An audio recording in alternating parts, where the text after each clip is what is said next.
Ako po si Sister Loida Galban, 66 na gulang, taong 2024. Ako po ay na-diagnose ng endometrial cancer stage 4. At ako po ay inumpisahan na mag-chemo sa Carigi Hospital. At doon po talaga pong ako ay nanghina. Subalit sa aking panghihina yon, hindi po ako nanghinawa na ibigay ang ika-10 bahagi para sa Panginoon. At doon ko po naranasan ang pagkilos ng ating Panginoon. Ako po ay pinagaling.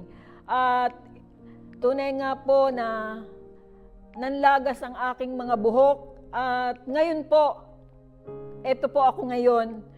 Ako po ay pinagaling ng Panginoon. Ito pong buhok kong ito na po yung tunay na buhok dahil sa kapangyarihan ng ating buhay na Diyos. Kaya ini-encourage ko po ang bawat isa sa atin na ang pagbibigay po ay hindi lamang pinansyal ang ating aanihin, maging ang pisikal na pangangailangan natin ay ipagkakaloob ng ating Panginoon. At ngayon po, ako ay cancer-free for the glory of our living God.